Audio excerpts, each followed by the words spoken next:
کیا آپ کے آلے کی مرمت کی ضرورت ہے؟ ہم مفت تشخیص پیش کرتے ہیں، بغیر کسی فون سفر کے آپ کے دروازے سے لے کر واپس کرتے ہیں۔ مرمت سے پہلے قیمت بھیجتے ہیں اور صرف آپ کی منظوری کے بعد آگے بڑھتے ہیں۔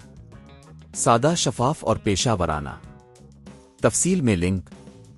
ڈائسن SV12 ویکیوم کلینر کی موٹر کی تبدیلی کا عمل شروع کرنے سے پہلے آپ کو کچھ بنیادی ٹولز کی ضرورت ہوگی: ایک پیچ کس، ایک سکریو ڈرایور اور ایک نرم کپڑا۔ سب سے پہلے ویکیوم کلینر کو بند کریں اور اسے پاور سورس سے علیحدہ کریں تاکہ تحفظ کو یقینی بنایا جا سکے۔ اب ویکیوم کلینر کے نیچے کی طرف دیکھیں، وہاں آپ کو سکریو نظر آئیں گے جو موٹر کو جگہ پر پکڑتے ہیں۔ سکریو ڈرایور کا استعمال کرتے ہوئے ان سکریوز کو آہستہ آہستہ کھولیں۔ سکریو کھولنے کے بعد موٹر کو ہٹا دیں۔ یہ عمل آہستہ سے کریں تاکہ کسی بھی قسم کا نقصان نہ ہو۔ جب آپ موٹر کو ہٹا لیں تو اسے اچھی طرح صاف کریں اور دیکھیں کہ آیا اس میں کوئی نقصان مٹی جمع ہوئی ہے۔ اگر موٹر میں کوئی مسئلہ نظر آتا ہے تو آپ کو نئی موٹر خریدنے کی ضرورت ہوگی۔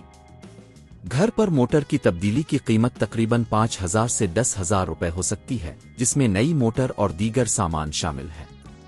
اب نئی موٹر کو لے کر اس کو اپنے ویکیوم کلینر میں رکھیں۔ موٹر کو صحیح جگہ پر رکھیں اور اسے سکرو سے مضبوط کریں۔ یہ یقینی بنائیں کہ موٹر اچھی طرح جڑی ہوئی ہے اور ہل نہیں رہی۔ اگلا قدم ویکیوم کلینر کے دیگر اجزاء کو دوبارہ جوڑنا ہے۔ ویکیوم کے جسم کو بند کرنے کے لیے پہلے ان سکریوز کو لگائیں جو اپنے کھولے تھے۔ اس بات کو یقینی بنائیں کہ ہر چیز درست اور محفوظ ہے۔